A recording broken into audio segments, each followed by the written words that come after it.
¿cómo ve el futuro de México al corto y mediano plazo? Bueno, mira, yo cuando comenzó el anterior sexenio, escribí un artículo que lo mandé a mis redes sociales, en donde aceptaba que en este momento, en estos momentos, en estos años, digamos que abarcan desde el 2000 hasta ahora, decía en ese artículo que México era imparable. Así se ha demostrado porque el ascenso de México al comercio mundial así lo ha sido, al grado de que desde el año 2018 México aparece como primer socio comercial de Estados Unidos en algunos meses de ese año, no en todos. Esto, a medida que el tiempo ha avanzado, se ha ido consolidando y ahora México es el indiscutible primer socio comercial de Estados Unidos, algo que seguramente envidian algunos países como Japón, como Alemania, como Inglaterra, como Francia, como China, a la que México ha desplazado de este primer lugar. Esto, Jorge, se debe no a los esfuerzos de los mexicanos de los últimos 20 o 25 años, se debe a que desde la época de los años 60, el presidente Adolfo López Mateos permitió la entrada,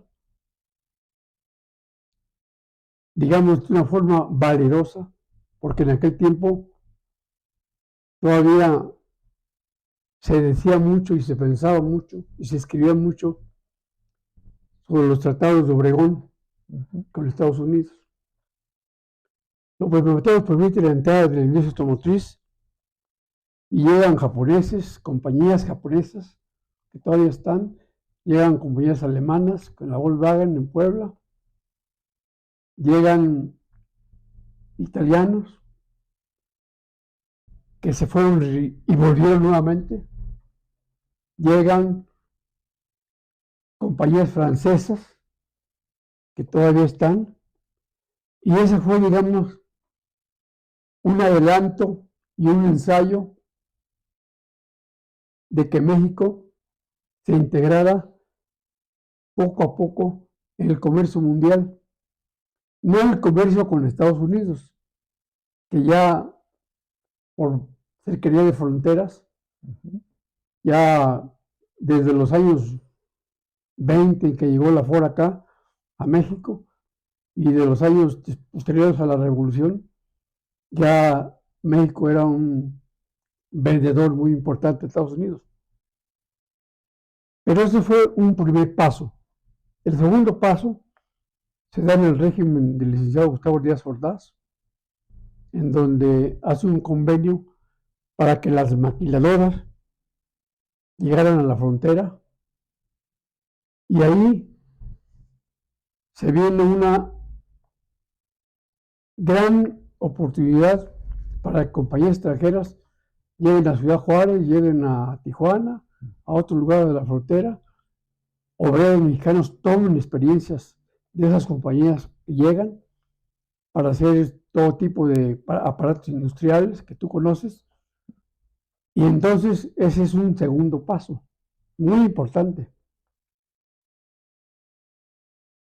Otro asunto muy importante lo hizo el licenciado Echeverría, cuando en los años 70 adopta las 200 millas de mar patrimonial para que nuestro país pudiera trabajar y pudiera explorar y pudiera aprovechar los recursos que se encuentren en esas 200 millas de mar patrimonial.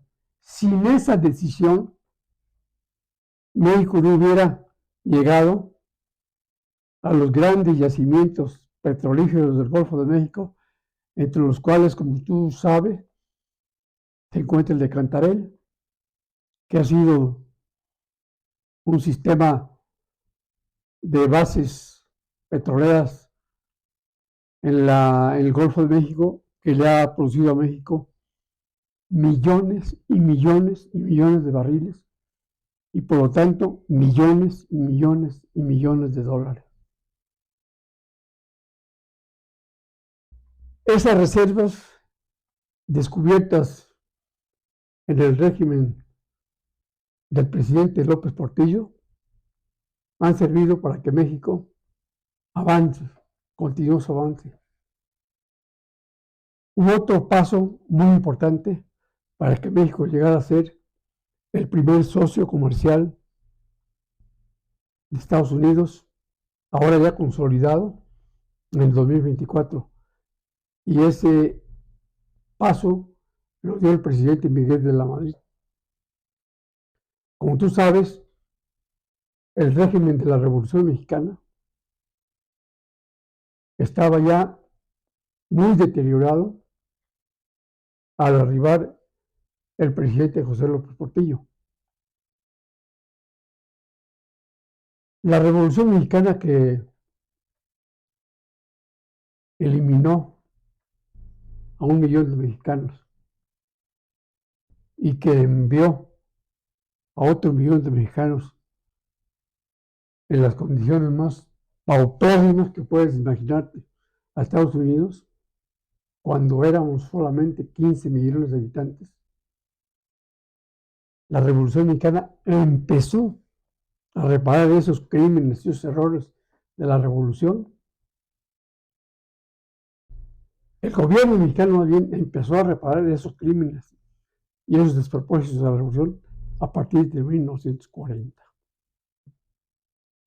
Cuando, estando nuevamente al borde de una guerra civil provocada por el presidente Calles, el presidente Ávila Camacho, con una sola frase, prácticamente desmanteló, terminó con esa división entre mexicanos, entre católicos y revolucionarios. Esa frase fue: soy creyente. A partir de ahí, Ávila Camacho tuvo una serie de acciones muy importantes para iniciar el régimen exitoso de la Revolución Mexicana. Muy importantes. Entre otras cosas, recuperó la esencia de México, una de las partes esenciales que nos unen a los mexicanos, que es el himno nacional. Como tú sabes, el himno nacional lo hicieron un mexicano y un español, letra y música, pero fueron perseguidos durante años, porque Benito Juárez tocaba la marsellesa en sus actos oficiales o en algunos actos oficiales. Pero Porfirio Díaz descubrió en una exposición mundial que se hizo en Búfalo, Nueva York,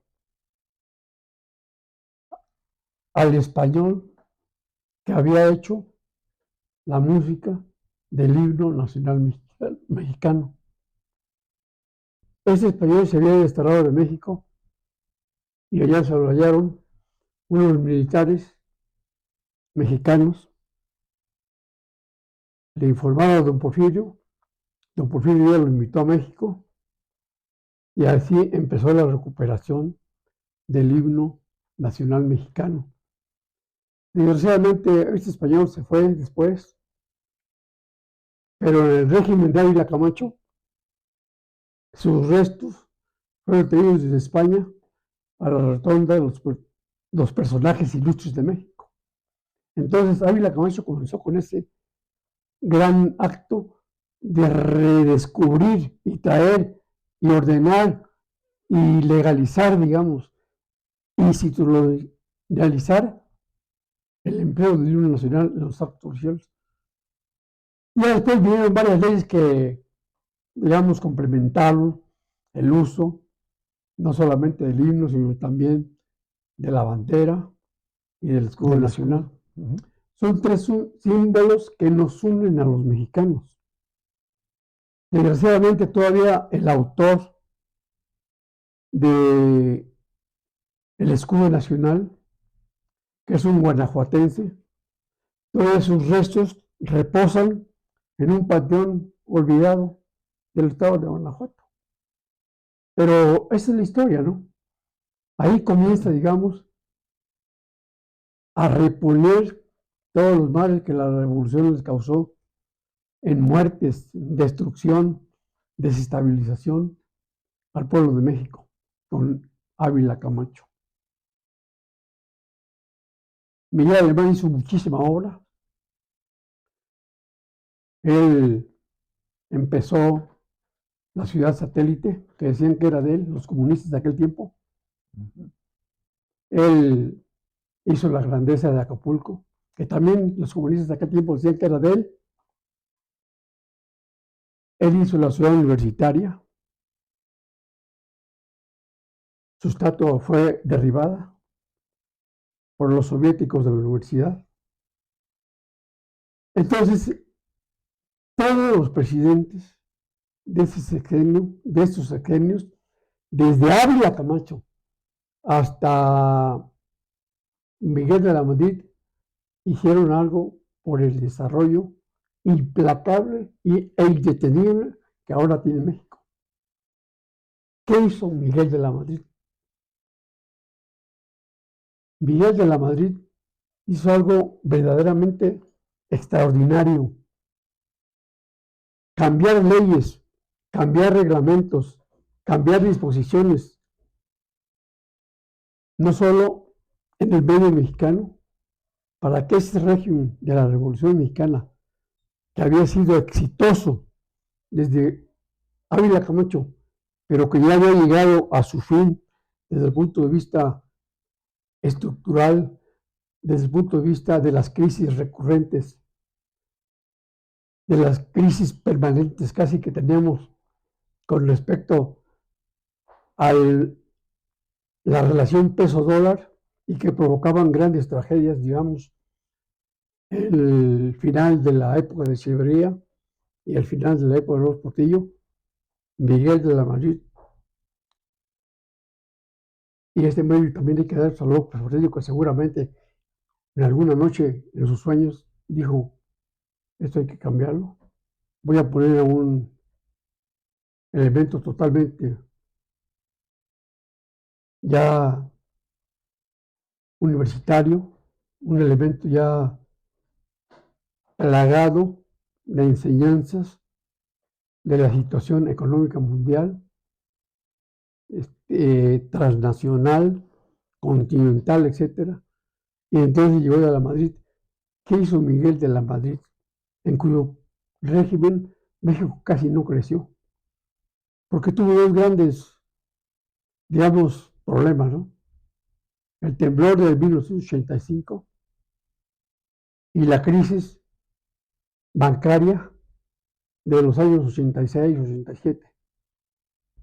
Entonces, no creció económicamente más que 2 o 3 puntos, más bien 0.2 o 0.3, pero hizo el cambio para que México pudiera adecuarse a lo que pasaba en el mundo.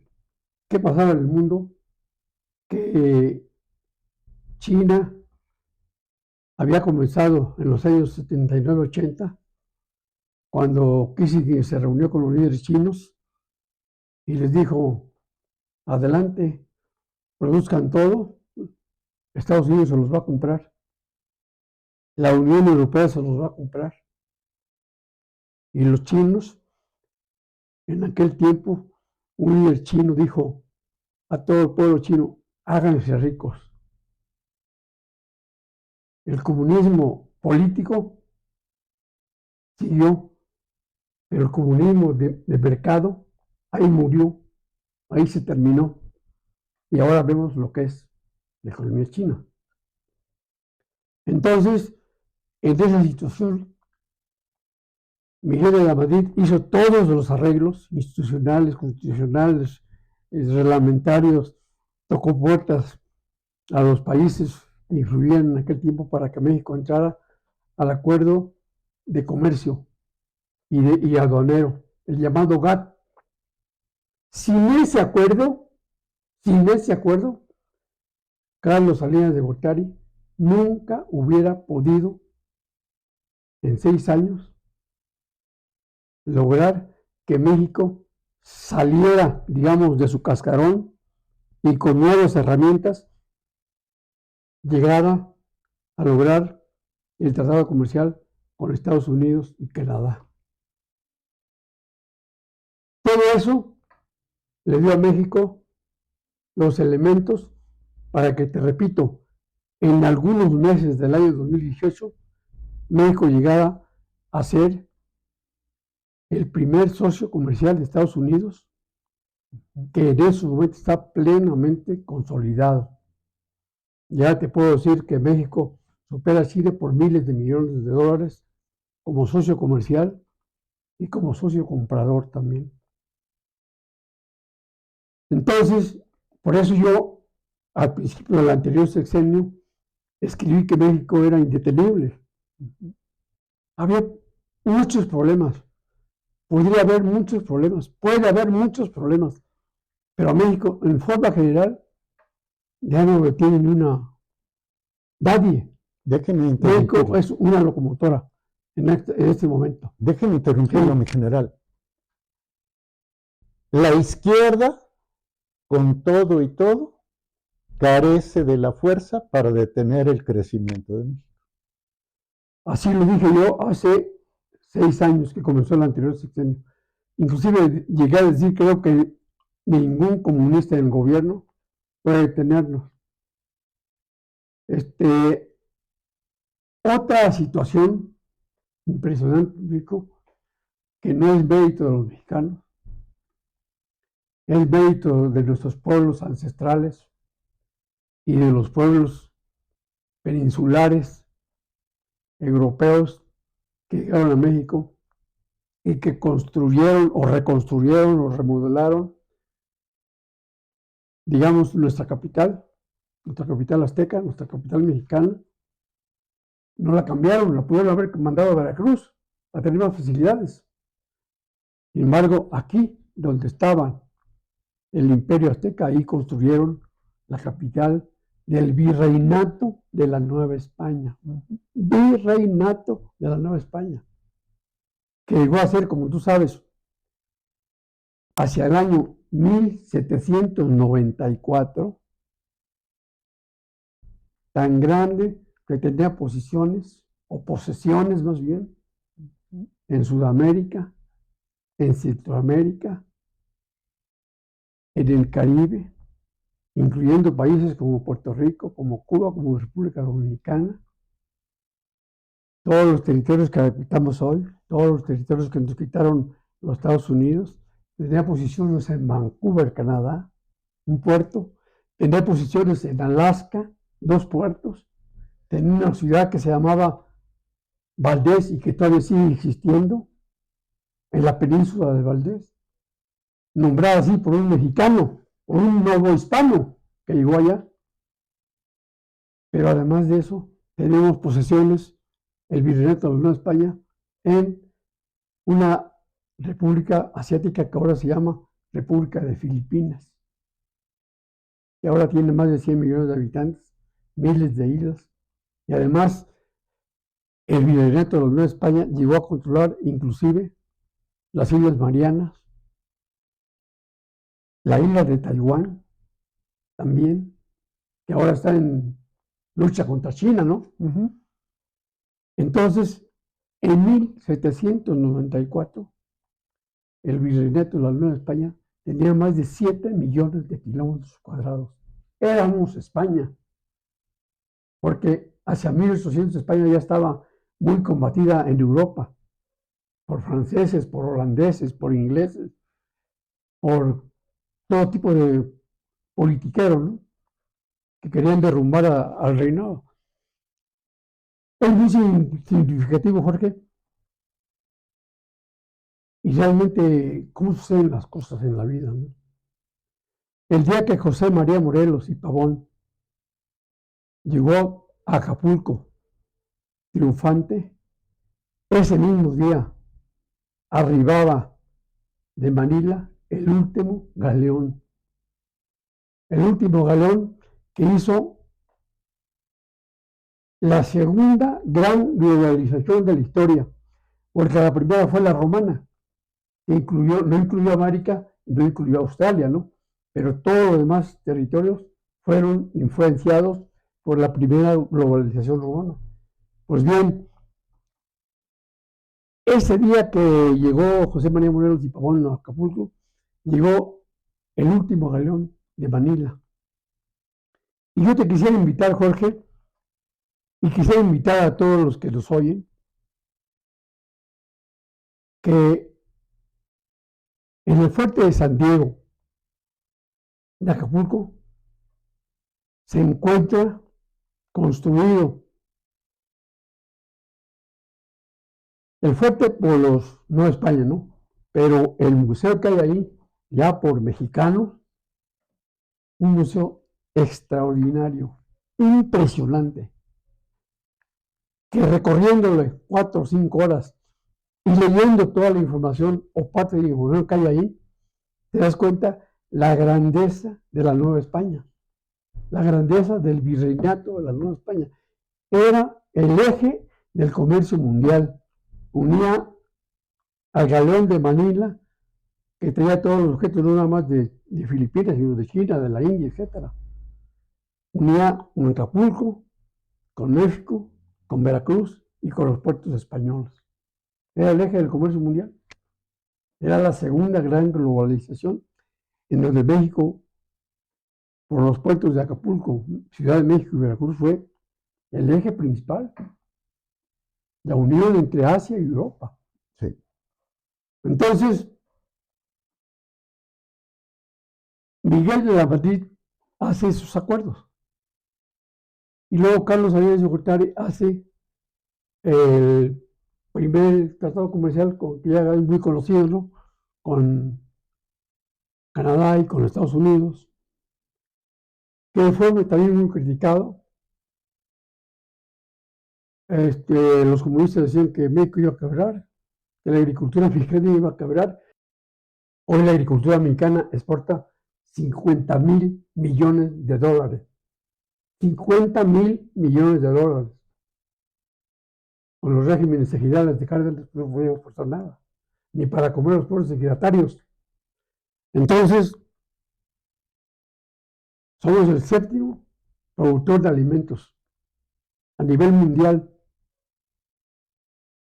Los comunistas de aquella época decíamos que el campo mexicano iba a quebrar.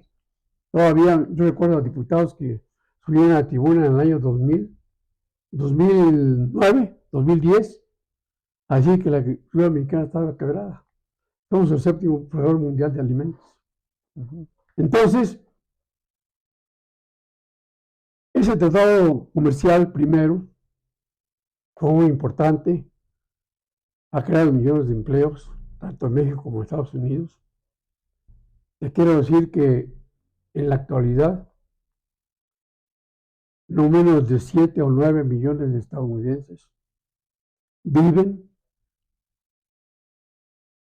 de lo que comercian con México. Y no menos de 7 o 9 millones de mexicanos, obreros, calificadísimos, viven de lo que se comercia con los Estados Unidos. Pero te quiero decir algo muy importante.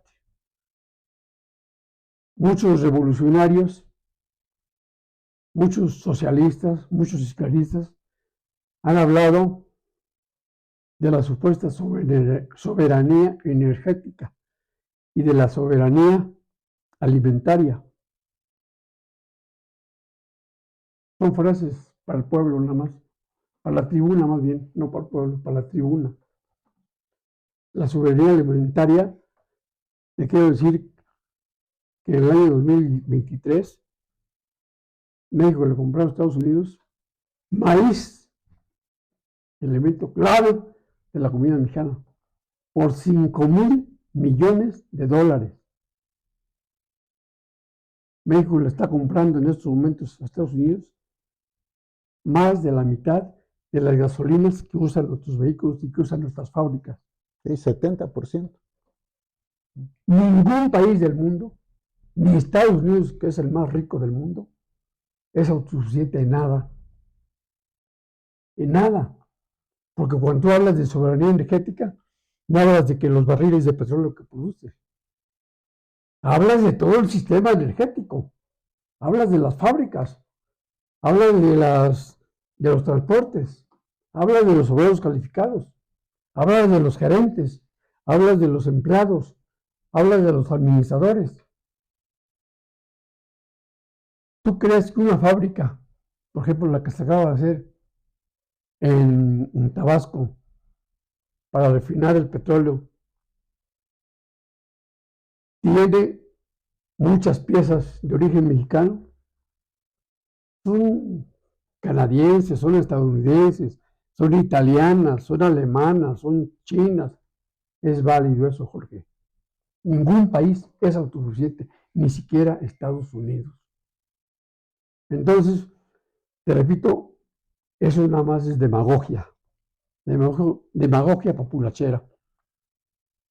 Entonces, por esos conceptos que os estoy diciendo, escribí hace 6 años, cuando comenzó el sexenio anterior, que México ya no lo podía tener ningún comunista desde el poder, o ningún grupo de comunistas desde el poder, que en la actualidad están todos, ¿no? Prácticamente. Entonces, creo yo que este sexenio que empieza, la presidente va a ser la primera mujer exitosa en un país de América Latina. Nada más ve quiénes han sido las mujeres dirigentes de América Latina. Evita Perón, populachera completamente. El peronismo hundido a la Argentina. Completamente, y todavía lo tiene hundido. Su segunda esposa, Isabelita, yo lo viví estando allá. Una tragicomedia, completamente. ¿Cuál otra presidenta en América Latina? La Bachelet. Tú no sabes que la Bachelet, y esa me lo dijo un militar de alto grado en una reunión que tuvimos. Tú sabes que Chile sufre terremotos y sufre tsunamis muy fuertes. En el régimen de esta presidenta, un tsunami terrible. En Chile, por cuestiones que tú también vas a comprender, casi se puede decir que no se mueve una unidad militar de un lugar a otro si la presidente o el presidente, no lo autorizan. Cuando sucedió esto, eso me lo dijo, te repito, un militar chileno. La señora se puso a llorar durante 2 días. No sabía si dar órdenes a los militares para que intervinieran o no sabía qué hacer. Afortunadamente, en el segundo día, almirantes y generales, sin órdenes, se fueron a auxiliar a la población. Eso es histórico. En cambio, ¿cómo la reciben aquí en México? En el Senado de la República, tú lo recordarás. Una heroína. No es cierto, es un fracaso completamente. Los regímenes comunistas están destinados al fracaso desde el momento en que la Unión Soviética durante 70 años no pudo organizar a un país de 23 millones de kilómetros cuadrados para ser triunfador. Un continente, más grande que un continente probablemente, ¿no? Entonces, la corrupción llegó, la ineficiencia llegó, las mentiras llegaron. El terror llegó. El terror llegó. Yo siempre he pensado, Jorge, que tú sabes que los soviéticos fundaron una revista que se llama Pravda. ¿Sí? Pravda en ruso quiere decir verdad. Verdad. ¿Cuál verdad? Dijo Pravda durante 70 años. Puras mentiras. Entonces, en estos momentos México tiene todas las ventajas para que la presidente sea una mujer exitosa, te repito, por primera vez en América Latina. Mira, Jorge, a mí me ha gustado más o menos saber de estudiar y revisar. Y yo siempre decía que la única mujer política exitosa de los últimos años era Margaret Thatcher, ¿no? Que desgraciadamente uno de sus éxitos afecta a un país hermano que es Argentina, ¿no? Pero independientemente de eso, fue exitosa en el aspecto de política interna y política comercial. Entonces, siempre admiré ese éxito de Inglaterra en aquellos años, que se combinó, por cierto, con el presidente estadounidense Ronald Reagan, Con la rigomanía que le llamaban. la rigomanía, que realmente hicieron un buen equipo, ¿no? Y estaba el alemán Helmut Kohl. Y el alemán Helmut Kohl, pero te digo, por ejemplo, la presidenta de Alemania, la primer ministra de Alemania, Merkel, es un fracaso absoluto. Fracaso absoluto. Y estuvo engañando a la población durante 15 años.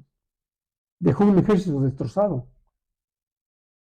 Dejó un ejército que, cuando la invasión rusa Ucrania, los agarró sin armas. Los agarró prácticamente sin preparación, sin municiones. Aviones que no volaban, tanques que tampoco servían. Eso fue la Merkel. Un fracaso. Ahora está en Italia la Giorgia Meloni, que probablemente ante el hundimiento que tenía Italia dentro de la Unión Europea, con regímenes completamente socialistas y demagogos y comunistas y todo, ella puede levantar Italia, ¿no? Está siendo exitosa, según vi su discurso en las Naciones Unidas, en el aspecto de contener u organizar u ordenar la migración. Es el problema que tiene México. La Constitución es muy clara, la ley migratoria es muy clara. La migración debe ser ordenada, debe ser institucionalizada, debe ser dirigida y no deben llegar en masa, como en México llegaron. Con México siguen llegando. Entonces eso hay que organizarlo.